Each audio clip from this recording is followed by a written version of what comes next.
ইতিমধ্যে জানিছোঁ যে আমাৰ এই চৰ অঞ্চলত নোটিছ জাৰি কৰিছে। মাননীয় মুখ্যমন্ত্ৰী আপোনাক আমি আহ্বান জনাইছোঁ যে আমাৰ এই ছাত্ৰ ছাত্ৰীসকলৰ জীৱনটো যে আপুনি ধ্বংস নকৰে। আমাৰ ছাত্ৰ ছাত্ৰীসকলৰ মুখেৰ পিনে চাই আমাৰ চৰ অঞ্চলৰ উচ্ছেদ বন্ধ কৰি দিয়ে যেন। আপোনাক মই আহ্বান জনাইছোঁ যে চাওক আমাৰ এই স্কুলত প্ৰায় ৩-৪ মান ল'ৰা ছোৱালী আছে। সেইসকলে আমি একেলগে পঢ়ি আছোঁ যে এই চৰ উচ্ছেদ হৈ গ'লে আমি কোনোবাই পঢ়িব নোৱাৰিম, খাব নোৱাৰিম, কেনেকৈ পঢ়িম। আপোনাক মই আহ্বান জনাইছোঁ যে আমাৰ উচ্ছেদ নকৰে যেন। যদিও কৰে তেনেহ'লে আমি উচ্ছেদ কৰিলে আমি বহুতো ল'ৰা ছোৱালী শিক্ষাৰ পৰা বঞ্চিত হৈ যাম।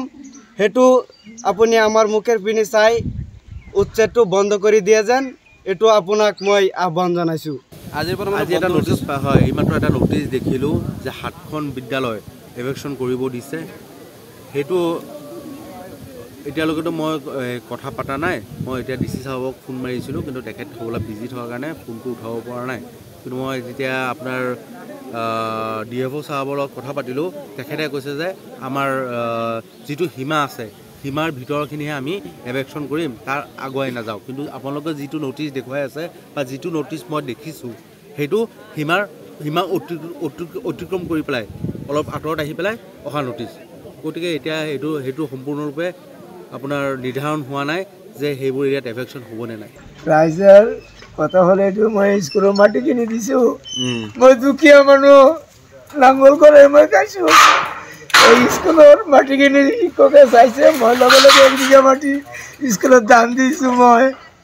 আৰু এইটো স্কুলত 397 জন ছাত্ৰ আছে। এই ছাত্ৰবিলাকে আজি আহি পেলাই কান্দি গৈছে। ময়ো তাৰ লগতে কান্দিছোঁ।